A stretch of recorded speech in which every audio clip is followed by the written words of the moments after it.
अगर इनकी सुरक्षा को कुछ हुआ, इनको परेशान किया गया, तो पूरा बिहार का आदमी इनके खिलाफ खड़ा होगा, इनको छोड़ेंगे नहीं। और आज ये देखिए बिहार की बात हो रही है, इस महिला की हिम्मत नहीं हो रही कि अपने चेहरे से नकाब हटाए। इतना भय है किस आदमी का, जो भाजपा का यहाँ का राज्य का अध्यक्ष है। महिला का जिगर जो है वो देखिए कि कितना मजबूत जिगर है कि उसने कहा कि हम अपने बच्चे के खून से समझौता नहीं कर सकते हैं। दिलीप जायसवाल से पूछो तो सही कि ये मर्डर का अपराध आप पर केस है कि नहीं है। भीड़ के मारने से हुई कि अस्पताल में पॉइजन देने से हुई कि कार्डियक अरेस्ट से हुआ, किसी को पोस्टमार्टम की रिपोर्ट किसी के हाथ में नहीं है और में कहीं नहीं है कि राजेश शाह की मृत्यु कैसे हुई। तो ये प्रशांत किशोर दिलीप जायसवाल पर सीधे तौर पर हमलावर होते हुए नजर आ रहे हैं। कई सारे आरोप और आरोपों की झड़ी लगती हुई दिख रही है। बीते दिनों मेडिकल कॉलेज भूमि अधिग्रहण का मामला जो है अभी ठंडा पड़ा ही नहीं था कि एक और बड़ा मामला और सनसनीखेज मामला लेकर प्रशांत किशोर जो है एक प्रेस कॉन्फ्रेंस कर देते हैं और प्रेस कॉन्फ्रेंस में लेकर आते हैं दो ऐसे चश्मदीद, जो ऐसे परिजन जो खुलकर अपनी बातों को रखते हैं। जिसके बाद दिलीप जायसवाल पर एक बड़ा आरोप लगता है, यानी भूमि अधिग्रहण मामला का एक और जो मामला सामने आ रहा है किशनगंज से, उसका एक बड़ा आरोप दिलीप जायसवाल पे लगता है। और इस आरोप में लगाते हैं कि एक मामला जो था 2007 का मामला था, जिसमें एक भूमि अधिग्रहण को लेकर जो एक राजेश शाह नाम के युवक ने विरोध प्रदर्शन किया था किशनगंज में, जिसको लेकर नहीं उसको मॉब ने उसके साथ मारपीट की और जिसके बाद उसे एक अस्पताल में भर्ती कराया गया और अस्पताल का जो लिंक है वो दिलीप जायसवाल से जुड़ा हुआ था। यानी ऐसा आरोप लगा रहे हैं प्रशांत किशोर और उस अस्पताल में उसकी मौत हो जाती है। तो सबसे बड़ा सवाल प्रशांत किशोर ये खड़ा करते हैं कि उसकी मॉब के पिटाई के द्वारा उसकी मौत हुई कि अस्पताल में एडमिट होने के बाद उसके साथ कुछ हो गई, ये सवाल या निशान है। और वो आरोप लगा रहे हैं दिलीप जायसवाल पर, क्योंकि दिलीप जायसवाल का जो है लिंक उस अस्पताल यानी उस मेडिकल कॉलेज से है किशनगंज के। तो पहले आपको सुनाते हैं कि प्रशांत किशोर इस बड़े आरोप में क्या कुछ कह रहे हैं। और में कहीं नहीं है कि राजेश शाह की मृत्यु कैसे हुई, भीड़ के मारने से हुई कि अस्पताल में पॉइजन देने से हुई कि कार्डियक अरेस्ट से हुआ, किसी को पोस्टमार्टम की रिपोर्ट किसी के हाथ में नहीं है। और ये लोग जब से दिलीप जायसवाल को ये पता चला है कि ये महिलाएं जन सुराज के संपर्क में आई हैं, ये पब्लिक में बात उठ सकती है, तो कल की बात बता रहा हूं आपको, ये महिला को 50 से ज्यादा फोन किया है उनके गुर्गों ने कि अगर पटना जाओगे तो खैर नहीं है, यहाँ आकर जो समझौता करना है कर लीजिए। मैं कैमरे पर कह रहा हूँ और अगर नहीं होगा तो कल परसों आपको नंबर भी जारी करेंगे, किस नंबर से वहां के लोकल नेता 4 अभियुक्त, चारों भाजपा के लीडर हैं वहां। अभी एक आदमी तो अभी 2024 तक भाजपा का जिला अध्यक्ष था, नामजद अभियुक्त है, कोई पुलिस कार्रवाई नहीं कर रही है। और मोदी जी आकर यहाँ लंबा लंबा बात फेंकेंगे। अरे भाई, अपने राज्य के अध्यक्ष से दिलीप जायसवाल से पूछो तो सही कि ये मर्डर का अपराध आप पर केस है कि नहीं है। कॉलेज कब्जा करने की बात हुई तो कहता है कि वो मौलेश्वर सिंह का कॉलेज हमको कोर्ट से डिग्री है, इसमें कौन सा कोर्ट से डिग्री है।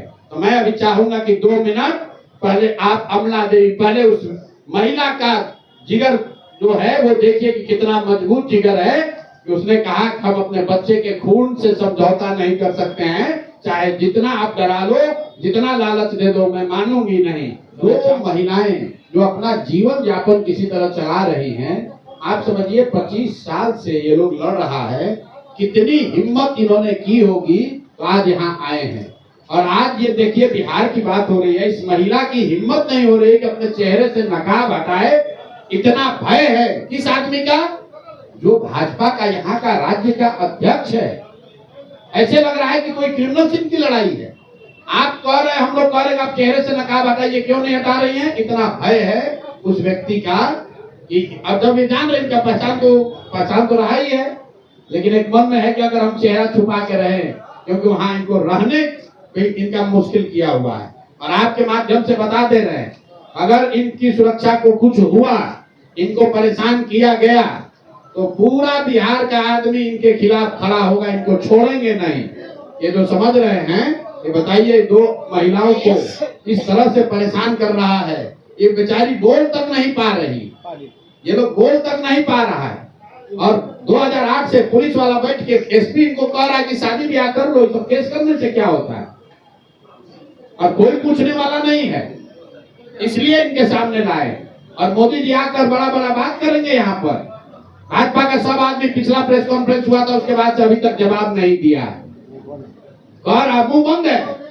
आप लोग, आप जितने पत्रकार है, कोई भाजपा का एक शब्द बोला, कोई डर तुम्हारे नहीं बोल रहा, अगर बोलेगा फिर फंसेगा।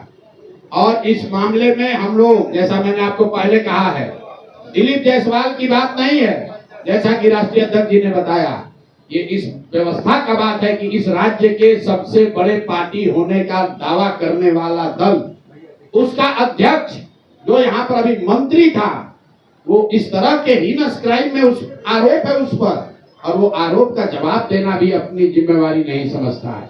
और इसके बाद अगली किस्त में जारी करेंगे कि बिहार के कौन कौन नेता और उनके बच्चे, उनके परिवारजन उसी मेडिकल कॉलेज से बिना टेस्ट दिए, बिना परीक्षा दिए मेडिकल का डिग्री लेकर निकले हैं। वो किस्त भी जारी होगी।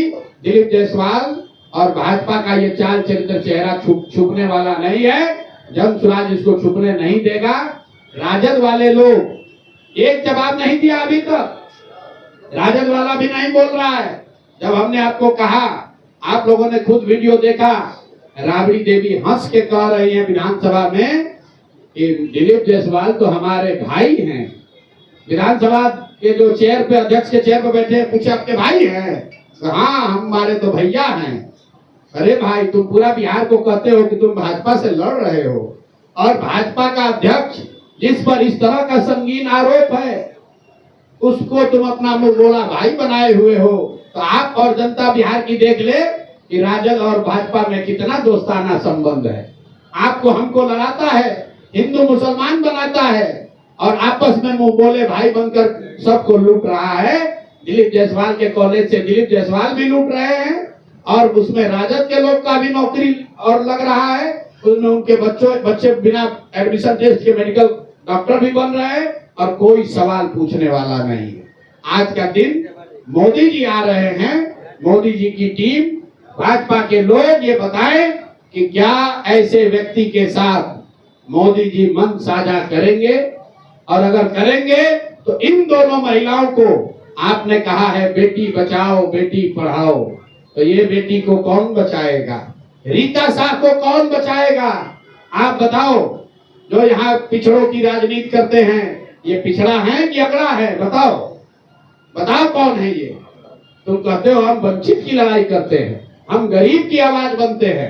ये कौन टाटा बिरला है? ये कौन अगड़े हैं? मेरे भाई, तुम लोग किसी के नहीं हो, तुम लोग सिर्फ अपना और अपने बच्चों का हित देख रहे हो। समाज में ये महिलाएं उदाहरण के तौर पर खड़ी हुई हैं। तो आप देख पा रहे होंगे कि दिलीप जायसवाल पर प्रशांत किशोर एक बहुत बड़ा आरोप लगाते हैं, और आरोप में उनको घसीटते हैं इस पूरे मामले में लेकर कि भूमि अधिग्रहण को लेकर जो प्रशांत किशोर है वो लगातार टारगेट कर रहे हैं दिलीप जायसवाल पे। और साथ ही वो ये भी कह रहे हैं कि पीएम नरेंद्र मोदी उनके साथ मंच साझा कर रहे हैं, जिन पे इतना बड़ा आरोप लगता है। बाकी इन तमाम मामलों को लेकर, इस पूरे प्रकरण को लेकर आपको क्या कुछ लगता है कि दिलीप जायसवाल इस मामले में संलिप्त है या नहीं? इस तमाम बातों को लेकर आप कमेंट बॉक्स में जरूर लिखें और देखते रहें सच टॉक।